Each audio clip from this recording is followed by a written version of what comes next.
नमस्ते। अच्छा, निवेश की दुनिया में पहला कदम रखना है, पर ये स्टॉक्स और म्यूचुअल फंड्स नाम सुनकर ही कंफ्यूजन हो जाता है ना? कोई बात नहीं, चिंता की कोई बात नहीं है, क्योंकि आज हम लोग मिलकर इन सारी उलझनों को सुलझाने वाले हैं। देखिए, जो भी नया निवेशक होता है ना, उसके मन में एक सवाल तो पक्का आता है कि भाई पैसा लगाएं तो कहाँ लगाएं। क्या सीधे किसी कंपनी के स्टॉक्स खरीद लें या फिर म्यूचुअल फंड वाला जो कहते हैं कि सेफ रास्ता है वो चुनें। चलिए आज इसी सवाल का जवाब ढूंढते हैं। तो आज हम लोग 5 जरूरी बातों को समझेंगे। सबसे पहले स्टॉक्स और म्यूचुअल फंड में आखिर फर्क क्या है, फिर देखेंगे कि म्यूचुअल फंड कितने टाइप के होते हैं। इसके बाद निवेश का स्मार्ट तरीका क्या हो सकता है, और हाँ, रिस्क और रिवॉर्ड का खेल क्या है, और सबसे जरूरी, भाई शुरू कहाँ से करें। तो चलिए शुरू करते हैं सबसे पहले और सबसे जरूरी सवाल से। समझ लीजिए, ये वो पहली सीढ़ी है जो हर निवेशक को चढ़नी ही पड़ती है। इसको ऐसे समझते हैं, देखिए, स्टॉक खरीदना मतलब सीधा सीधा किसी एक कंपनी में हिस्सेदारी ले लेना। अगर वो कंपनी ऊपर गई तो पैसा भी ऊपर, और अगर भगवान न करे वो डूबी तो पैसा भी डूबा। अब दूसरी तरफ है म्यूचुअल फंड। म्यूचुअल फंड को ना एक टोकरी समझिए। इस टोकरी में एक एक्सपर्ट, जिसे फंड मैनेजर कहते हैं, वो कई अलग अलग कंपनियों के थोड़े थोड़े शेयर रखता है। तो इसका फायदा क्या हुआ? फायदा ये कि अगर एक कंपनी अच्छा परफॉर्म नहीं भी कर रही तो दूसरी कंपनी उसे संभाल लेती है। मतलब रिस्क जो है वो बट जाता है। हाँ, तो अब ये जो म्यूचुअल फंड की टोकरियां हैं ना, ऐसा नहीं है कि सब एक जैसी होती हैं, ये भी अलग अलग तरह की होती हैं। तो आइए देखते हैं कि ये कितने तरह की हैं और कौन सी किसके लिए सही हो सकती है। मोटे तौर पर ना 3 तरह के फंड्स होते हैं। पहला, लार्ज कैप। ये फंड्स देश की सबसे बड़ी, सबसे जानी मानी कंपनियों जैसे रिलायंस हो गई, उनमें पैसा लगाते हैं। यहाँ रिस्क कम होता है। फिर आते हैं मिड कैप फंड्स। ये बीच वाली, मतलब मीडियम साइज की कंपनियों में इन्वेस्ट करते हैं। यहाँ रिस्क थोड़ा सा ज्यादा होता है, तो रिटर्न की उम्मीद भी थोड़ी ज्यादा होती है। और आखिर में आते हैं स्मॉल कैप। ये छोटी नई नई कंपनियों पर दांव लगाते हैं। अब यहाँ रिस्क सबसे ज्यादा है, तो जाहिर है प्रॉफिट यानी मुनाफा भी कई गुना होने का चांस रहता है। चलिए अब बात करते हैं निवेश के एक बहुत ही स्मार्ट तरीके की, खासतौर पर उन लोगों के लिए जो भी शुरू कर रहे हैं। ये तरीका आसान भी है और असरदार भी। और ये है इंडेक्स फंड। अब ये क्या चीज है? ये एक खास तरह का म्यूचुअल फंड है जो किसी के दिमाग से नहीं चलता।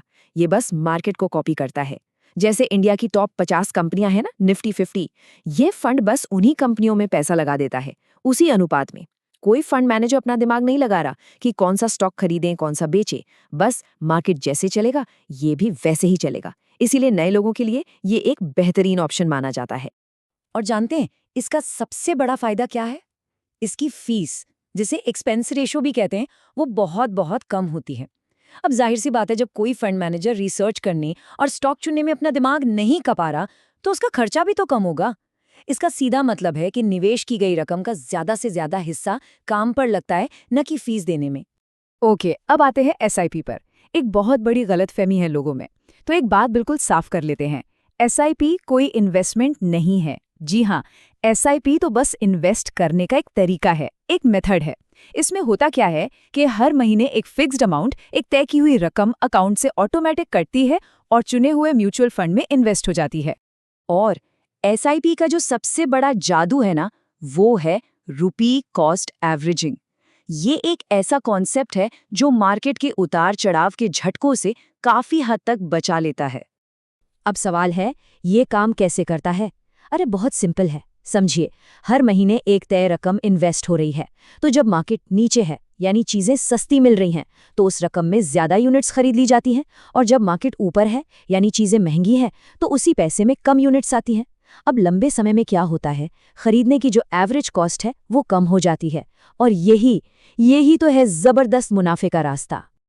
देखिए, निवेश की दुनिया का एक सीधा साधा नियम है, हाई रिस्क हाई रिवॉर्ड। मतलब जितना ज्यादा जोखिम उतना ही ज्यादा इनाम की उम्मीद। चलिए देखते हैं कि ये खेल काम कैसे करता है। ये टेबल बिल्कुल साफ बता रही है। अगर सीधे स्टॉक्स में पैसा लगा रहे हैं तो रिस्क लेवल बहुत हाई है, पर तो रिवॉर्ड पोटेंशियल भी बहुत हाई है। वहीं म्यूचुअल फंड्स में रिस्क मीडियम है और रिवॉर्ड भी अच्छा खासा मिल सकता है। और फिर आते हैं गोल्ड या सिल्वर ईटीएफ्स। ये कुछ नहीं, बस स्टॉक मार्केट के जरिए सोना चांदी खरीदने जैसा है। इसमें रिस्क कम है और ये महंगाई को मात देने में मदद करता है। और हाँ, एक जादू जिसे कहते हैं कंपाउंडिंग का जादू, उसे तो बिल्कुल मत भूलिएगा। कंपाउंडिंग का सीधा मतलब है मुनाफे पर भी मुनाफा। देखिए, मार्केट ऊपर नीचे तो होता रहेगा, वो उसका नेचर है, लेकिन अगर कोई लंबे समय तक मतलब 5-10 साल तक टिका रह गया ना, तो ये कंपाउंडिंग का जादू छोटे छोटे निवेश को एक बहुत बड़ी रकम में बदल सकता है। तो ठीक है, अब तक हमने जो कुछ भी समझा है उन सबको मिलाकर एक सीधा साधा एक्शन प्लान बनाते हैं। एक ऐसा प्लान जिससे कोई भी आज से ही अपनी इन्वेस्टमेंट जर्नी शुरू कर सके। तो ये रहा एक एक्शन प्लान। स्टेप नंबर 1 और सबसे जरूरी, एक निफ्टी 50 इंडेक्स फंड में SIP शुरू कर दीजिए। ये सबसे सेफ और सबसे आसान पहला कदम है। स्टेप नंबर 2, जब थोड़ा कॉन्फिडेंस आ जाए तब पोर्टफोलियो में एक फ्लेक्सी कैप या मिड कैप फंड जोड़ सकते हैं। फ्लेक्सी कैप फंड में क्या होता है कि मैनेजर को छूट होती है कि वो किसी भी साइज की कंपनी में पैसा लगा सकता है। स्टेप नंबर 3, अपने पोर्टफोलियो को बैलेंस करने के लिए उसमें थोड़ा सोना भी होना चाहिए, तो 5 से 10% किसी गोल्ड ETF में डाल दें। और स्टेप नंबर 4, सीधे स्टॉक्स, हाँ वो भी कर सकते हैं, लेकिन तब जब मार्केट की अच्छी खासी समझ आ जाए, उससे पहले नहीं। और जाते जाते बस एक बात, एक बहुत मशहूर कहावत है कि निवेश शुरू करने का सबसे अच्छा समय बीता हुआ कल था। लेकिन घबराने की बात नहीं है, क्योंकि दूसरा सबसे अच्छा समय आज है। तो फिर इंतजार किस बात का? चाहे छोटी रकम से ही सही, पर शुरुआत तो आज ही की जा सकती है।